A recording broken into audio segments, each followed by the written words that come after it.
Age does not play a factor at all. As y'all see, I'm up here talking about things that people in their 40s never even got to figure out. You know what I'm saying? So I'm telling you, experience is all it is. Speak to people with more financial experience, because you're going to be able to figure out what to do with your money and what not to do with your money. There is a whole lot of investments that people shouldn't have made, and there's a whole lot of investments people should have made. And I'm telling you, opportunities of investments people should have made, they come back around, and you don't want to miss those opportunities. When I see my brother, what you say about him? I'm ready about him. Speak like the face watching. When I see you bringing my brother, what you say about him? Sunny smoke, all up in this hood, mixed with dead partners.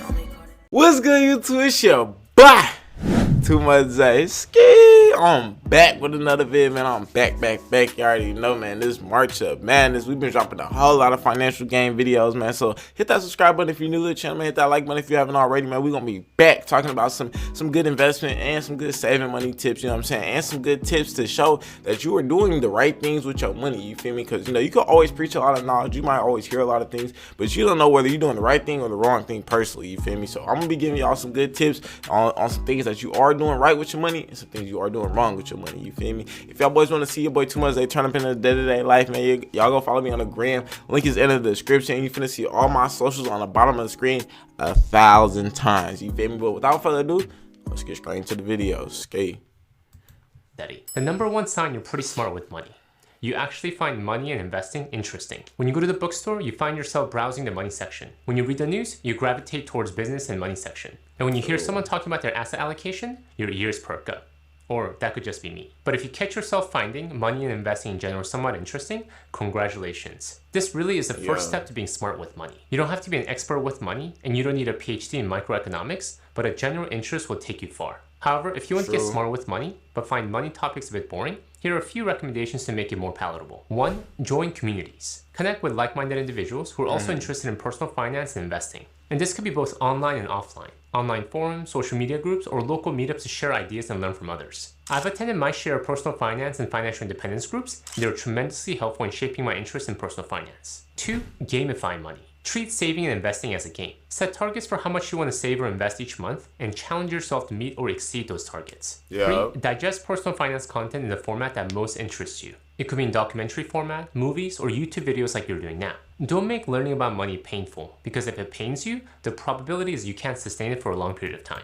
The number 2 sign you're pretty true, man, you feel me? And there's no way you're gonna be able to do something for a long time, or you even gonna be able to do something good, like perform good, if you don't like it. You know what I'm saying? So that's extremely big. You gotta find a way to like personal finance. You gotta find a way to like investing, like saving. Because if you guys don't like doing it, if you guys don't find a way to where it can combat your personality, then you'll never be able to do it. You know what I'm saying? Like if you're trying to get an investing plan or a savings plan and you're trying to set goals, but it's like say look here, so like say you're trying to set a goal to save a certain amount of money every single month, but you know that you yourself just loves to spend money. You love to go shopping, you love doing Amazon. Like there's no reason for you to set a goal where it's like, okay, I'm gonna save 70% of my income this month, because then it's kind of like, yeah, you're probably gonna not do it, and then also you're probably gonna hate saving in general, then making you not want to save at all in the future. You know what I'm saying? You want to make goals and things that you can easily combat with,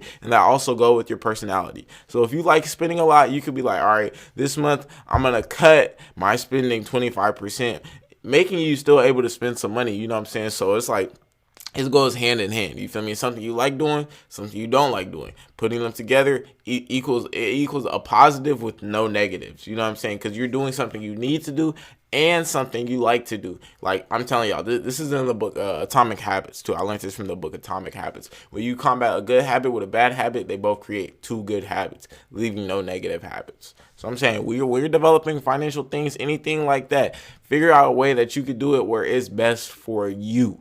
Best for you, not best for the next man or the next woman. You know what I'm saying? Best for you, so that way you'll be able to do it with a lot of longevity and good performance. Smart with money.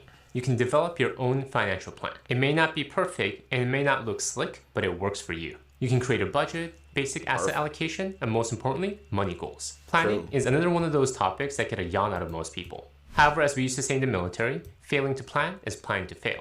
When I was a brand new lieutenant, for every mission, I remember having to write out a very detailed operations order. What route we were going to take, in what order we were going to move in, and the backup chain of command if something happened to one of us. I remember thinking, what's the point of writing out all these details, and most often, things don't happen according to the plan. However, what I realized after time was that the goal of writing out these plans wasn't actually to create the perfect plan that we could follow to a T. Rather, it was the exercise of planning that was most important. It forced us to ask hard questions such as how much ammunition do we need if our route is 15 miles instead of 10? What are our contingencies if someone was to get hurt? In the same way, a financial plan forces us to face our current reality and ask hard questions. If I want to retire in 15 years, how much do I need to save today? If I can't save this much, what can I do to still retire? Push back my timeline another 5 years? Or should I figure out how to make more money? Following are some basic elements of a good financial plan. A monthly budget. A plan that shows how you plan to spend your money each month. You want to break out your spending by category so you can see in what areas you're spending the least or the most. Financial goals. This could be 1 year, 5 year, or 10 year goals. Are you planning to buy a home in 5 years? Or maybe one of your kids is planning to enter college in a few years. Investment strategy. What do you plan on investing? All these are extremely important, y'all. All these are extremely important in a plan. A broad market index fund or international funds. And what is your basic asset allocation? And note, a financial plan should constantly change with time because you and your life circumstances are constantly changing with time. The number 3 sign you're pretty smart with money. You have the discipline to execute your finance. All right, man, before we go on to the next one, man, all those was extremely important, extremely important when finding an investment plan, man. So you feel me? The investment strategy, that's extremely important. The goals you want to set, that's extremely important. What else? He did one more. The plan. There we go. The plan. All those are extremely important. The goal you want to set, how you're going to get there, and when you're going to get there. All those are extremely important when you guys are creating a plan. But I'm telling you, you have to combat all those in a way that you can do it. You know what I'm saying? That you will like doing what you're doing.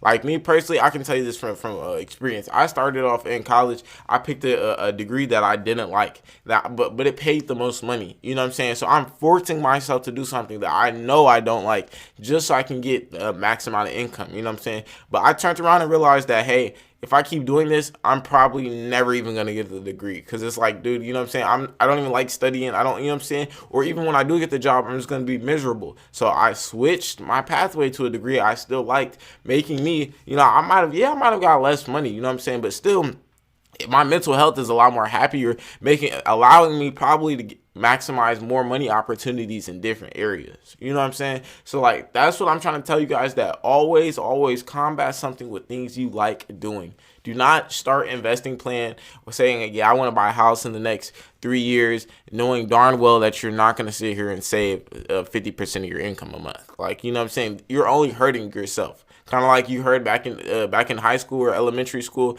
where, you know, the PE teacher, y'all are doing planks, and then you go on your knees, and the PE teacher turns around and he's like, y'all aren't hurting me, you're only hurting yourself. Yes, that's exactly how it is with the finance world, where you're creating plans and where you're creating situations that don't combat with your own beliefs and some things that you don't like. Then it's going to be extremely hard for you to complete those goals, and then not only complete those goals, but surpass that standard that you have for yourself. You know what I'm saying? Because at the end of the day, we all want to get better. We all not just want to make more money, but we all want to keep more money, save more money, spend more money. We just want to all go to the next level. But you'll never be able to go to the next level if you keep combating things with beliefs that don't align with yours. So I'm telling you, just everything got to align. The beliefs, the money, the situation, you know what I'm saying? It is your job to dictate all that, so that way all of it can align in your favor. Because if it all aligns in your favor, then you're more likely to be successful. You know what I'm saying? The number 3 sign you're pretty smart with money. You have the discipline to execute your financial plan. Lofty goals and a detailed budget is great, but real magic is in the execution. What good is a great roadmap if you don't actually get on the road? But that is why this is also one of the hardest things to do when it comes to our money. Let me share with you a few tips to help you stay on the course. 1. Automate. Automate as much of your finances as possible. No matter how disciplined we may be, if we don't have a good system, I'll go more in depth into this right now. When I say automate, this is automating these investments. Have an automated system set up to where it's investing money for you every single week, every single 2 weeks into your investing account, whether that's Robinhood, Charles Schwab, Fidelity, anything like that. You guys should have an automatic payment set up where you credit cards, automatic payments on your credit cards, mortgage. I really hope you have an automatic payments on your mortgage. You know what I'm saying? But the same way you guys have automatic payments on your needs, you have to have your automatic payments on your financial needs, your investing needs, not wants, y'all. Because at the end of the day, you know what I'm saying? Nobody wants to be broke in the future. You feel me? Nobody wants to retire with anything. You feel me? Like, you kind of need to invest so that way after you retire, after you finish working, you still can live. You can still be livable. You know what I'm saying? You can still, and nobody just wants to live below the standard too. You know what I'm saying? That's why I'm trying to teach you guys to invest the best way you can so you can live above the standards that you normally want to live at. You know what I'm saying? So that's big. That's big. Having automatic payments set up, having automatic systems in place so that way you can never miss a payment. You can never miss a beat. Because at the end of the day, consistency is the number one thing in finance. It's the number one driven thing, is being consistent. If you are only investing one time a year, one time every now and then nothing is ever going to add up. Nothing is ever going to, you know what I'm saying? You're only going to get them if and ands, and you're only going to get what you put in. You just put a point blank period. You only get in what you put in. You feel me? You only get out what you put in. Point blank period. Do you know what I'm saying? Like, you can't flip $1 to 100 if you're only putting $1 in like once a month. You feel me? Like, it's gonna take an extremely long time, or it's gonna be extremely hard to flip that money. You know what I'm saying? Rather than you putting in 100 a week, 200 a week, 300 a week, however much you can put in a week, however much you can put in a month. You know what I'm saying? Consistently.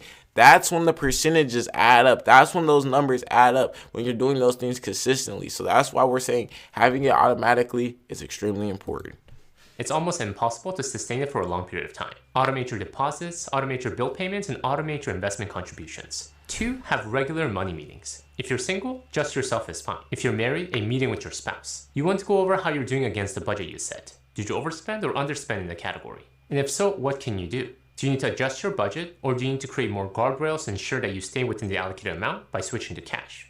3, I highlighted this point earlier, but join a community of like-minded people. Your financial journey can be a lonely one if you don't have anyone you can connect with and relate to. However, when you're around people who are also trying to manage their finances and improve their money situation, their behavior and their mindset will rub off on you. In the spirit of connecting with like-minded people, for a limited time, this is extremely important. You need to not only watch my videos, which is basically it's the same as surrounding yourself in the topic, surrounding yourself in the community. Not only being in the community, but you also need to be physically speaking to people about finance, people that's in the same, not even in the same position, to be honest. I say just speak people with higher levels or higher positions than you about finance. Because guess what? It's going to teach you, if it's not going to teach you what to do with your money, it's going to teach you what not to do with your money. Like, don't speak to people that I'm not saying that don't speak to people that gets lower income, but I'm saying don't speak to people with less experience. That's all it is experience. You feel me? If they have money, and age does not play a factor at all. As y'all see, I'm up here talking about things that people in their 40s never even got to figure out. You know what I'm saying? So I'm telling you, experience is all it is. Speak to people with more financial experience, because you're going to be able to figure out what to do with your money and what not to do with your money. There is a whole lot of investments that people shouldn't have made, and there's a whole lot of investments people should have made. And I'm telling you, opportunities of investments people should have made, they come back around, and you don't want to miss those opportunities. So that's why I'm telling you, keep surrounding yourself in the topic, keep talking to people with more experience, and just keep watching videos like this. You know, keep being developed into the type of content. You're gonna figure out new things. You're gonna figure out different credit cards to open. You're gonna figure out different stocks to invest into. You're gonna figure out different Bitcoin coins to invest into. You're gonna figure out, oh yeah, maybe I should fix this on my investment plan. You're gonna figure out those small things the more you dive yourself into the topic and surround yourself in the type of content. That's why it's important. I'll be opening up my calendar for one-on-one. I'll also have a link in the description below. Number 4 sign that you're pretty smart with money. You understand that being smart with money isn't all about just understanding charts and graphs. You understand the importance of psychology of money. Money evokes a lot of emotion. Fear, anxiety, greed, you name it. It's all there. And you recognize in order to become successful with money, you must not only understand the presence of psychology behind money, but harness it.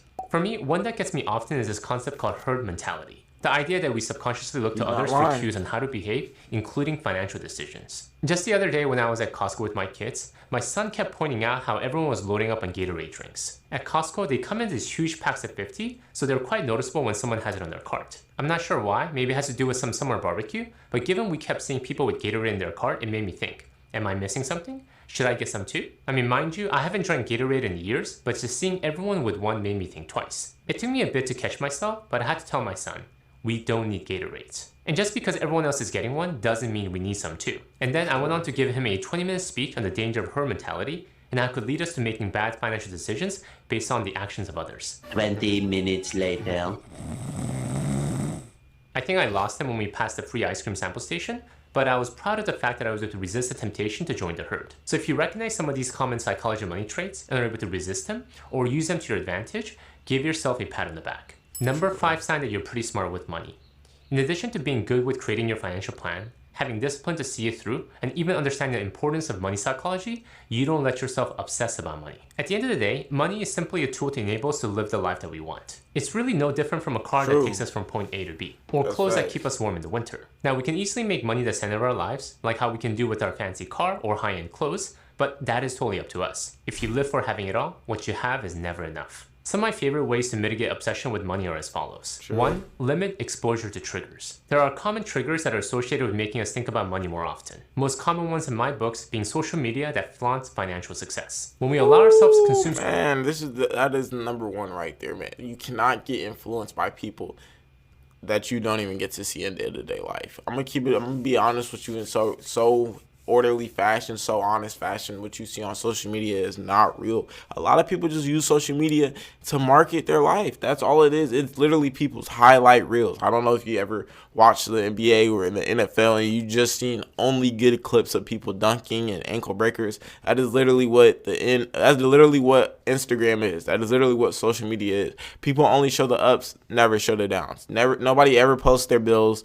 Nobody ever posts anything bad that happens. You know what I'm saying? Unless they're asking for forgiveness, gratefulness, or something in return. You know what I'm saying? So that's why don't believe anything you see on social media. Don't get influenced by social media. Get influenced by people you see in day-to-day lives with real life experience, with real life results. Because that's going to influence you to get those real life experiences and those real life results. You can only do what you can see, and you only know what you see. You know what I'm saying? So don't see the bad information. Don't seek the information that's not real. Seek the true information and seek the knowledge within the people.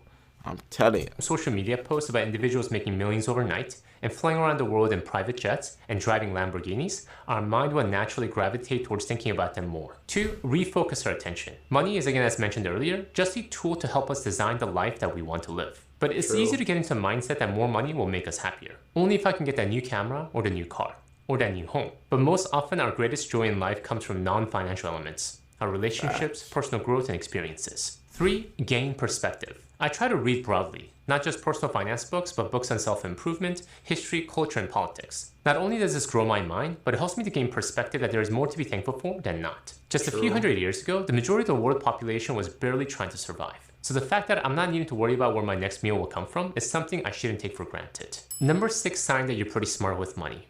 You can poke holes in personal finance advice. There is no such thing as a perfect, all-inclusive money advice because everyone's situation is different. So when you hear someone saying this is the perfect asset allocation or why you should incorporate real estate into your portfolio, you can have a point of view for it or against it. Now, you shouldn't argue just for the sake of arguing, but when you can have a gentlemanly debate about a personal finance or investing position, you're pretty smart with money in my book. Some of the common debates that I hear often are these. Best way to pay off debt. Debt avalanche or debt snowball? Best asset allocation. 2 funds, 3 funds, or let's take it up a notch. 4 funds. Best order of investing for tax advantage accounts. Roth 401k or traditional 401k. Again, there is no perfect solution that will work for everyone because everyone's financial goals and situation is different. When you can have a good point of view about a strategy and why you agree with it or not, you know more than you might think. The number 7 sign that you're pretty smart with money. You can actually answer many of your own questions. If you're like me, when you first started on your personal finance, that is extremely big right there. That's the low-key, the number 1 biggest thing ever right there. Being able to answer your own questions and make your own investments, is number one, because a lot of people, they have to seek to a higher power or somebody in a higher position of the financial world, or they have to seek to financial institutions to invest their money or to answer any questions they have, which is basically just showing that you're not as knowledgeable, you're not as educated in the finance world, or even in today's finance world, which is extremely big. Reading books are important, all that is important, but keeping up on today's society and on today's markets are the number one thing, because that's where you're going to figure out your new investments, and you're going to figure out the new things that work for you, because at the end of the day, especially in America, being innovative is number one. You have to be innovative. You have to be able to change. You got to be able to go with the new things. Things are always changing. I know you see people scroll on TikTok all day. Guess what? 5 seconds of attention, new thing.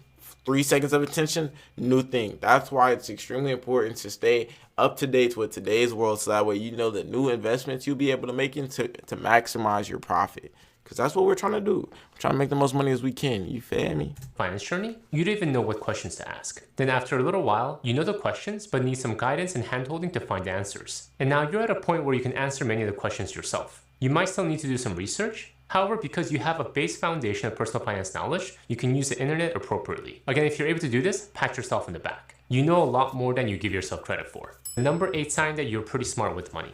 Despite knowing a lot about money, you have the humility to know that you don't know everything. The world is constantly changing. New financial products are being constantly put out to the market, and there is no certainty that today's financial strategy will work tomorrow. Thus, you have humility, knowing that despite how much you know about money today, you could be wrong tomorrow. Vicki Robbins, the author of Money or Your Life, is one of the OGs of the financial independence movement. Her message on valuing your time is right on, but her investing strategy highlights how a strategy that worked for one generation can quickly become irrelevant tomorrow. In her book, she advocates for investing most of our money in long-term treasury bonds. That is extremely, extremely, extremely important. Today's world is not tomorrow's world. Every single day.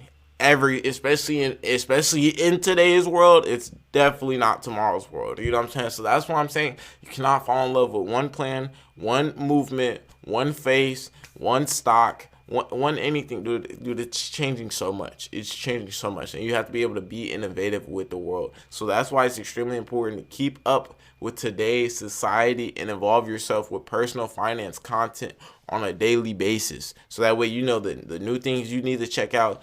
Even the old things that didn't work, you can be like, oh, okay, now I know what I did wrong. So that way I know what to do in the future. That's why it's extremely important to watch the type of content like my videos and other videos like this.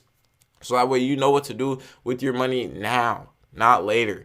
Anything you learn in college, school, was back then. We're in now. We're in today. You feel me? We're in NVIDIA. We're in Tesla. And I'm telling you right now, next year, it is not going to be the same thing. You feel me? It's going to be some new stuff. So that's why it's extremely important to keep up with this today's society. But we have to remember that this was in the 1970s and 80s, when treasury bonds had really high yield rates, often yielding higher rates than the stock market. That is not the case today. Different times, different economies. True. It is only with humility of the fact that we don't know everything that will allow us to have an open mindset to want to learn more. A key characteristic to financial success. The number 9 sign that you're pretty smart with money.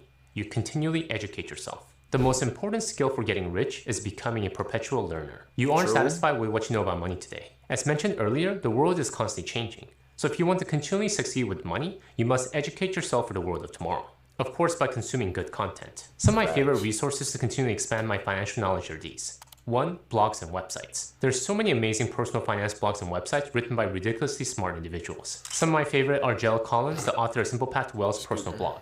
The White Coat Investor. Even if you aren't a physician, there's so much good information in there useful to everyday individuals like you and I. Mr. Money Mustache, another OG of the financial independence movement. I know there are tons of others, so let me know in the comments below some of your personal favorites. 2. Financial news. Though you have to be careful which ones you consume. My favorite are the New York Times and the Wall Street Journal. Though you have to pay for them, I feel that if you want the best information out there, you shouldn't rely on free news. 3. Personal finance investing books. Despite how much I like blogs and websites, my favorite resource for knowledge is still long-form books. The amount of energy, research, and time that an author puts into creating one book is so much more than even a long-form blog post. In a time where attention span is distracted by 3-second TikTok videos, I feel long-form books will become more and more important in the future. The number 10 sign that you're pretty smart with money. You find yourself teaching. Do you often find... just like the kid, you feel me? And I ain't gonna lie, y'all, we all gonna make it to this point, man, you feel me? You gotta keep learning, keep getting more experience, and keep dividing into the content. And I'm telling you, you're gonna have the experience and the knowledge to be able to turn around and teach your people and the people you like the same thing, you feel me? If y'all wanna learn how to monetize your teaching, I'm telling y'all, boys, stay tuned, man. You stay tuned. I'm finna drop this membership extremely soon in the summertime. You feel me? But, man, this is going to be the end of the video, man. I appreciate y'all, boys, for staying to the end. You feel me? Appreciate y'all, boys, for rocking with me. Because we've been going crazy on the channel. We've been going crazy with the drops. But not just the drops, the views, the likes, the comments, the engagement. And I thank all that. You feel me? And we're going to keep dropping, man. Now, I'm not going to see y'all, boys, today, but tomorrow, because we're going to be keep dropping every single other day, man. You feel me? Go follow me on all my socials and on Instagram. Most importantly, link is in the description, and you've seen it on the bottom of the screen 1,000 times by now. But I'm gonna catch y'all, boys. Ski.